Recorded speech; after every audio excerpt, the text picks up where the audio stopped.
what's up guys? Jerome here from the Bonsai Supply and welcome to today's video.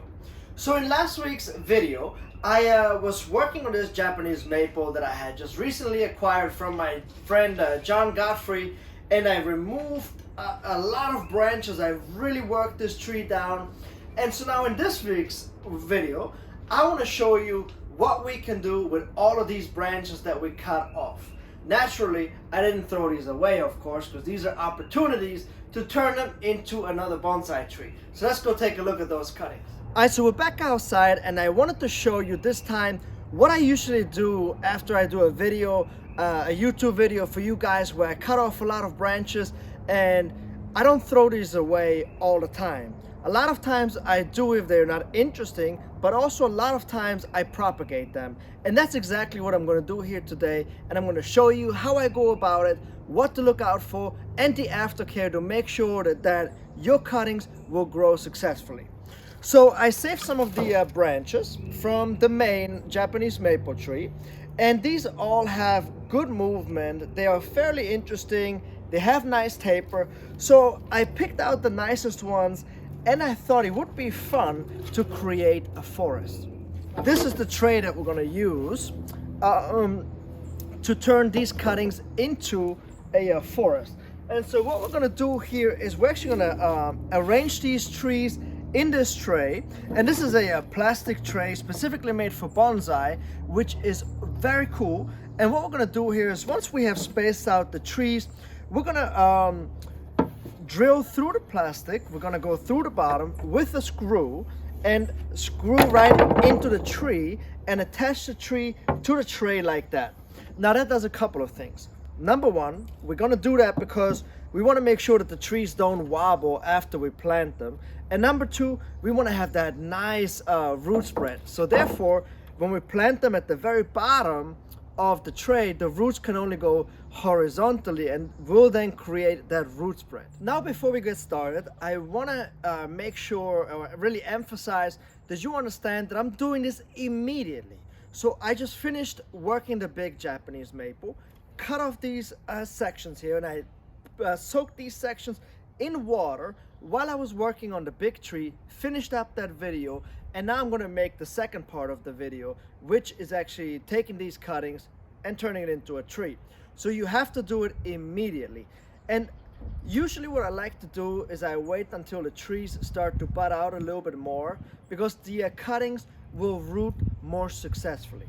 So now let's go ahead, rearrange these trees in the tray here and attach them, fill it in with soil, and then we're going to discuss the aftercare of something like this, which is really important. It doesn't matter how well you tie them down. It doesn't matter what you do, really. The only thing that really matters is the aftercare. Once this is finished, there's a few things to look out for. So we'll get to that at the very end. So let's start to create this forest.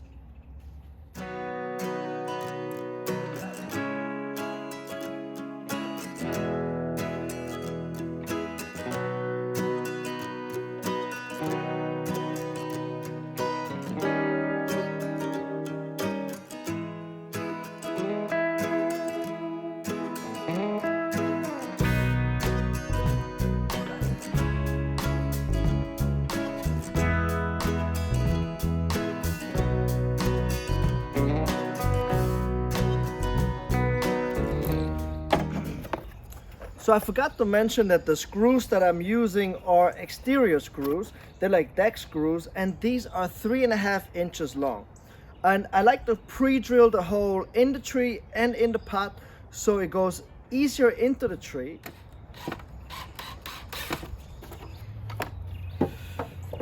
Alright. So as you can see, I just push the screw through just a little bit. I'm going to set this on top and then screw it in from the bottom.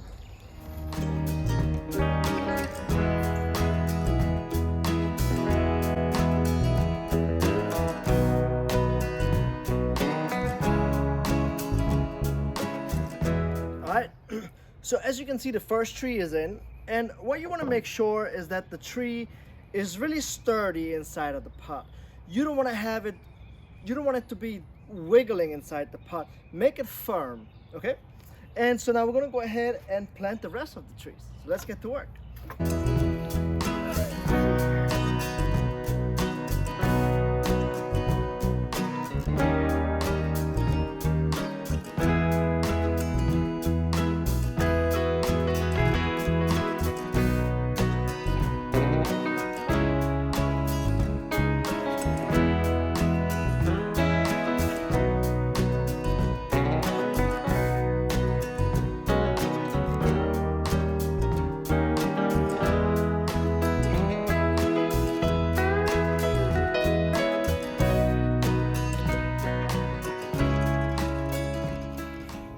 All right, so now you can start to see what I'm going here for. So I already have 4 trees in there. I think I'm gonna add just one more, off-centered a little bit.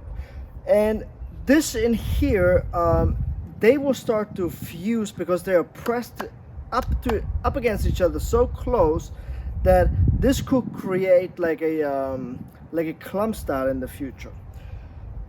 Nonetheless, I'm gonna add in the next tree. I'm gonna have to cut some of this long section back here just to bring it back in, and so that the roots don't have to push that much out once they start to grow.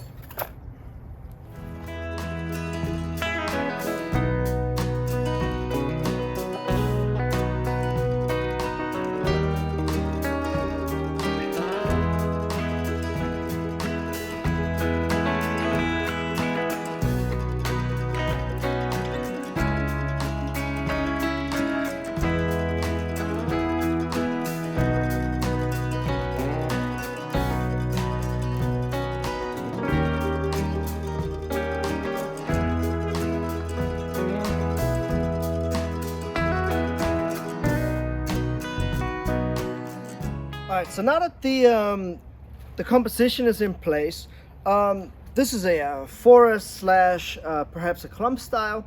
I'm only using these 5 in here right now because these are the ones that have the most amount of character. And once they start to grow, what I can do is I can take cuttings from these branches out here and just stick them in here wherever I want to, just slide them in between the soil, and then they will start to grow. So I can actually grow the rest of the forest with whatever this tree here is producing.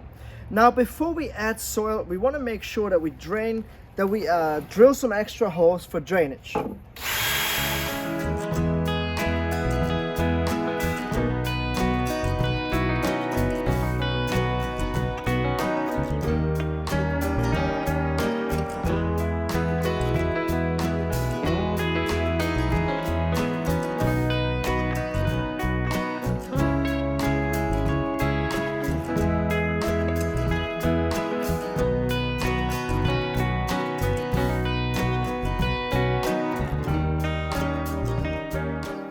Alright, so as you can see, I was able to create something really cool with the leftovers of this Japanese maple over here. Now, of course, I could have gone ahead and air layered this section over here, but then I would have had to put this tree into a larger box, and I would have had to wait another year or so. And so this is a very easy and quick technique to get these cuttings to root, but also that I can start to work on this tree at the same time immediately as well. Now you can also use this technique for freshly air layered trees that have all of these fine roots. Use a drill and go through the bottom of the pot if you have like a mica pot or a plastic dish or something like that. As you can see, these trees are in here firm. And so now, the most important part about this process is, first of all, you have to make sure that you use good bonsai soil. So I used our all-purpose bonsai soil, and you want that because you want the water to freely drain, but you also want air to be able to come in here and aerate these sections. That's what's going to create us good roots. Now, I'm going to go ahead and really soak this tree, really water it. The next step is to put this tree on the floor. So you want to make sure that when you do something like that that doesn't have a lot of roots, always put it on the ground, because the earth contact from the tree to the earth does something so magical. I can't really explain what's happening, but I'm assuming, or I would guess, that it's the heat reflecting off the ground that makes these trees push out so many roots. So water it thoroughly, put it on the ground inside of the greenhouse where it gets a direct earth contact, and it stays in here above 65 degrees Fahrenheit. This is the tropical greenhouse, so it does not drop below 65 in here. And now I never want to move this tree until all of these branches have completely leafed out. That's when I would go ahead and move it out into shade and then transition it into full sun. But until then, now is the last time that I'm going to move this tree. I'm going to put it right on the ground where it gets nice light, but also it has a direct earth contact, and then I'm not going to move it. That's where most people screw up, by moving the trees too soon. So wait until the new growth has pushed out, and then you can go ahead and move it. So I hope that you guys enjoyed this follow-up video of the first Japanese maple. Please let me know if you have any questions. Try this yourself. It's so easy, and it can make some really cool bonsai trees. So I hope that you guys enjoyed it. I'll catch you guys next time. All